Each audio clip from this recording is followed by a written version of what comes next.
Si les chaînes audiovisuelles nationales sont soumises à une régulation, 1500 autres émettant par voie satellitaire en Afrique ou par les nouveaux moyens de diffusion que sont Internet et les téléphonies mobiles échappent, elles, au radar des régulations africaines. D'où ce colloque international pour faire converger les vues sur cette problématique.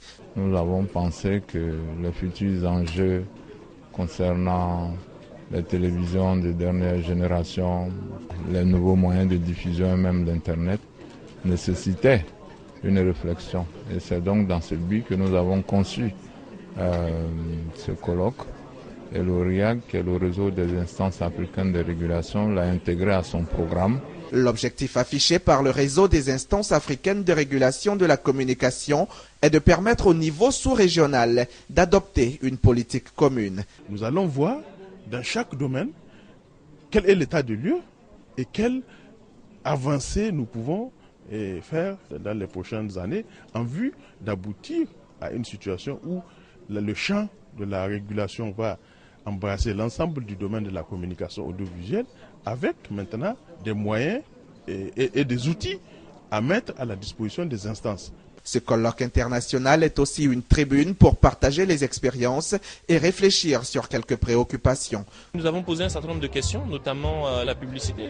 Lorsqu'on est diffusé par canal hertzien régulé, qui se trouve taxé, alors que lorsqu'elle est diffusée par du satellite, ces mêmes règles ne s'appliquent pas. Donc nous souhaitons simplement un peu d'équité pour ne pas nous retrouver dans une situation de concurrence déloyale. On est partie prenante de ce qui se passe sur le continent, donc nous concrètement on peut apporter à la fois notre connaissance de manière générale avec l'ensemble des pays africains. Ils sont donc une centaine de participants, des experts, opérateurs et acteurs de la communication audiovisuelle et des télécommunications qui vont livrer ce mercredi le fruit de leurs réflexions.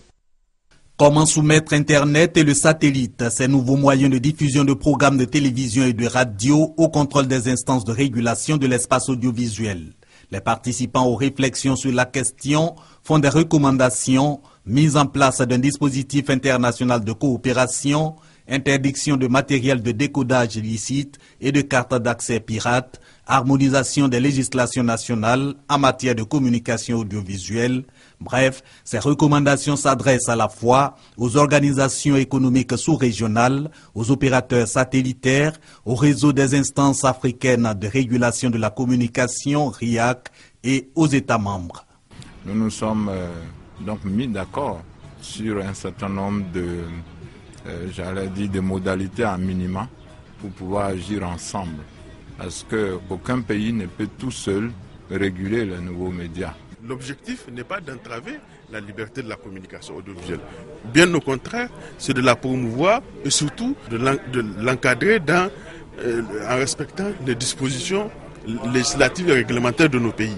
Parce que nous avons aussi une souveraineté nationale à protéger. Ce colloque d'Abidjan, les participants ont convenu de l'institutionnaliser. Il s'agit tous les 2 ans d'harmoniser leur point de vue sur les problèmes qui assaillent l'espace audiovisuel, une décision prise au regard du succès de cette rencontre. On devra basculer de l'analogique vers le numérique. Donc il est important que chacun se prépare. Après une rencontre de ce genre, on se sent pas plus savant, mais en tout cas moins ignorant.